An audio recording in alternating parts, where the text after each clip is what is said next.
Hey, hi, welcome to the first episode, what is day one of 100 days of making comics. For those of you who don't know, the 100 Days of Making Comics challenge is I record my process of making my webcomic every day for 100 days, whatever that looks like. It could be, character design, location design, thumbnailing, inking the actual comic pages. It's just whatever I'm doing that day with my webcomic. So, day one, I wanted to start off with a concept drawing of my main character, Tori, and this is sped up so much. So it doesn't seem like it, but this took me forever. Um, right now, I'm at the stage of trying to figure out how her body is proportioned because, that's something that contributes to how people perceive the character and how they interpret their personality. It's just like clothes, in that it tells the story of who they are. Not as much as clothes, because it's not really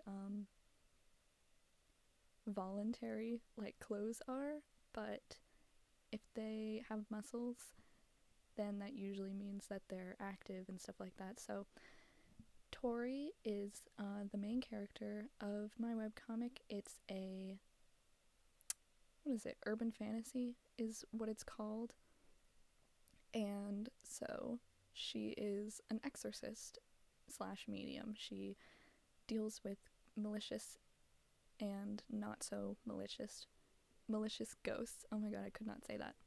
I wanted her to be broad shouldered. I wanted her arms to be muscular because she has not just an active job being what is essentially like a hunter, but you know, you don't know. I know. You won't see it in this video. Another video, I will work on the concept for her weapon, which is a shovel. She uses it to dig up stuff, but also uses it in combat. And so swinging around a shovel would mean that her arms are pretty buff. So that's why I spent quite a while on figuring out her proportions. And you saw that I started drawing clothes for her, and I knew like half of what her design was going to be. I knew that what she was going to wear as pants and shoes, and I knew what her hair looked like, but that was it. So this is me trying out. Mostly it was me messing around with what her shirt was going to be. I went back and forth between like a t-shirt or a tank top or a jacket, and I eventually settle on a sweater, like a sweater jacket, hoodie, that's the word. I settled on a hoodie, and that's up in the air on whether I'll keep that, but I kind of like it. I'll probably change the shape. I think maybe a hoodie that's less baggy, one that's less baggy in the arms, because she does need her arms free and stuff like that. But oh my god, y'all, this took me forever.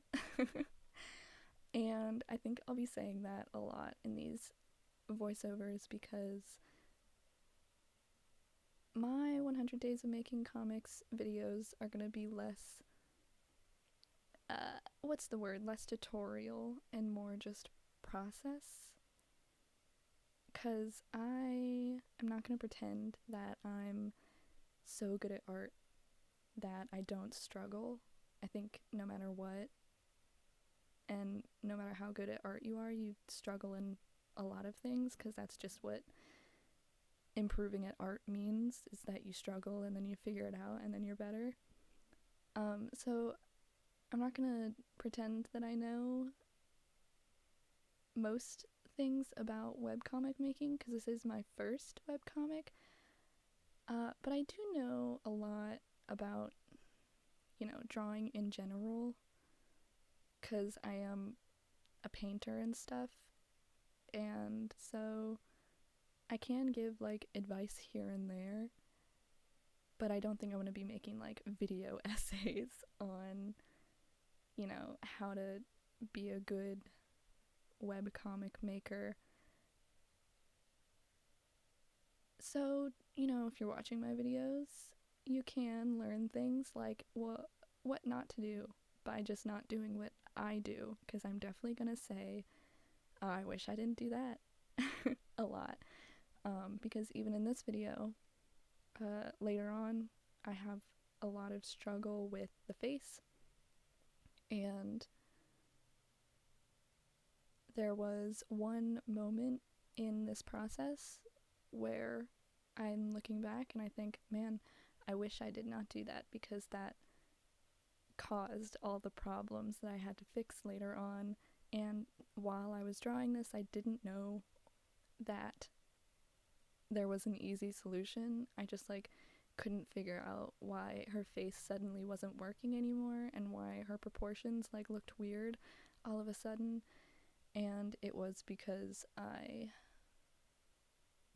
changed the design of her hairline from the original sketch. Right now it looks good. I like how it is, but I didn't follow the original sketch. I didn't follow the rough draft, and I was like, well, I'll change it. And then I didn't look back at the original sketch to figure out what was different, to figure out what I needed to fix and stuff. So that gave me an hour of just fucking around with her face, and it didn't help that I was really struggling to draw her eyes, because when I brainstormed what she was going to look like, I drew her at a 3/4 angle, and trying to translate the eye shape from a 3/4 angle to a front view for some reason was so hard, and I really struggled, and I didn't even really succeed in this.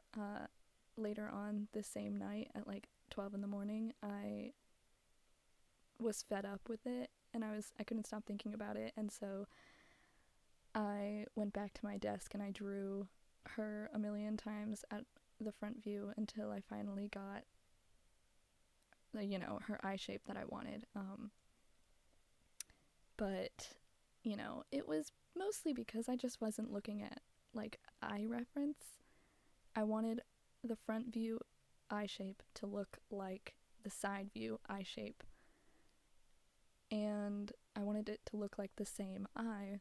And so I was like, I don't need to look at reference, I can figure it out. And I was stubborn. Don't be like me.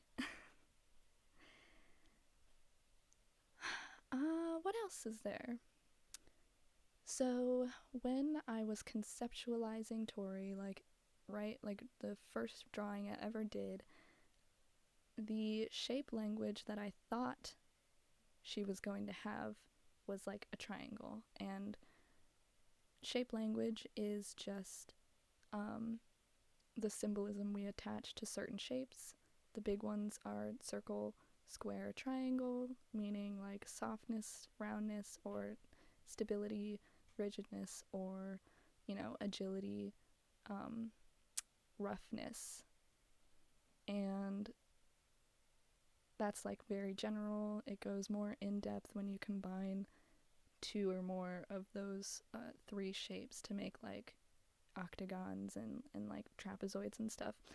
But essentially, I thought that her design was going to be mostly triangles, and it wasn't, because I kept thinking triangle in my head as I was drawing, and it wasn't working. And then I messed around with it until I made it more square, which I didn't know that's what I was doing. And then I was like, yeah, this looks good.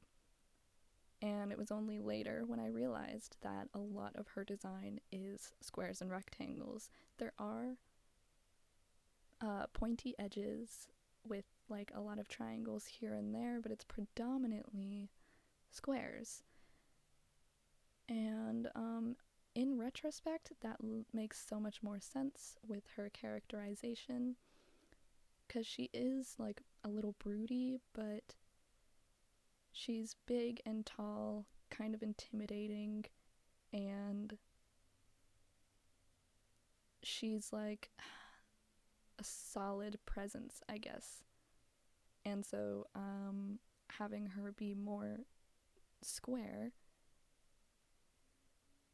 makes so much more sense than just having her be mostly triangles.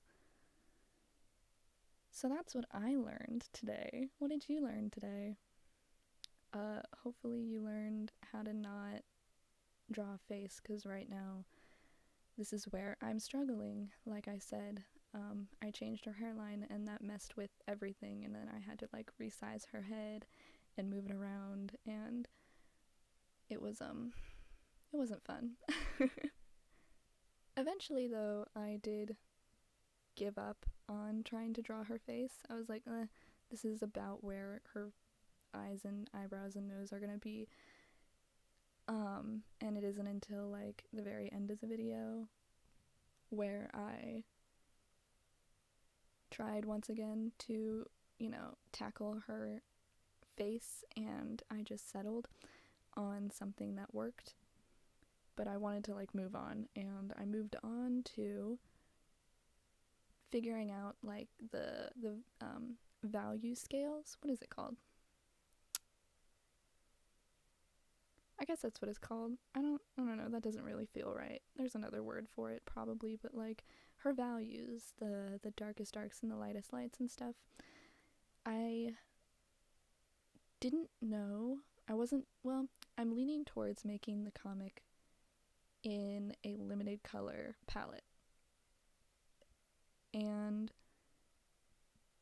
that's what I want to do. I don't know if that's what I'm gonna end up doing, whether it's feasible or not. I have to do like some test drawings and stuff like that to see how long it takes me, because time and difficulty will be a factor in whether I make it a colored comic.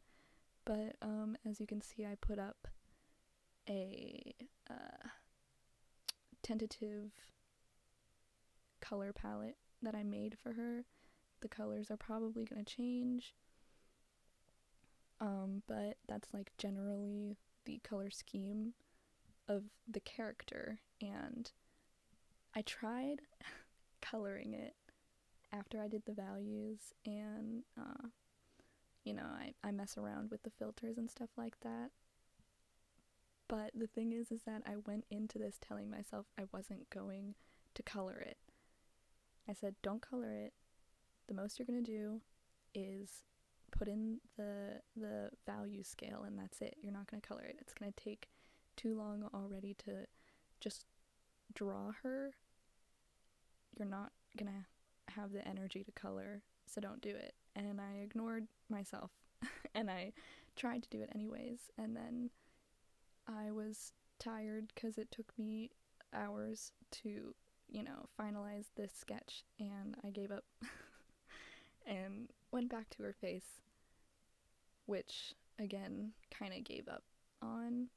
But I didn't erase it like I did the colors. I did try to settle on something that was like passable, which I'm kind of grateful for, because I always hate coming back to an unfinished drawing, because the flow isn't the same when you come back to it. You have a different energy, different vibe. It's a new day. But these ignore every single one of these eyes. They're all disgusting. I hate them. Some of them are like okay, like a few, but most of them are like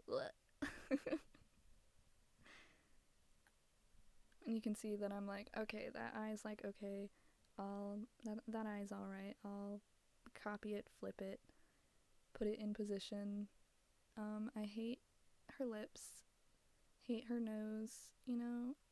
It's just like,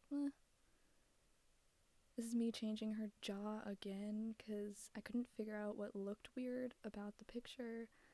And it was because I made this problem myself, and it took me many tries to fix it.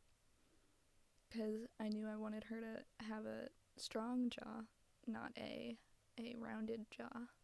Because she is, whether she's a triangle or a square, she would have a defined jawline like that. Oh my god, some of these eyes are so gross. Don't do what I did, which is struggle through something that you could very easily have just found reference for. Always look at reference when you're stuck and you're having trouble. I just didn't do that, which is weird because I usually follow reference like all the time. But this time I was like, nah, I'm gonna be stubborn about it and hate myself later. I'm gonna make my life more difficult for no reason at all. Anyways, so that's it. Okay, bye.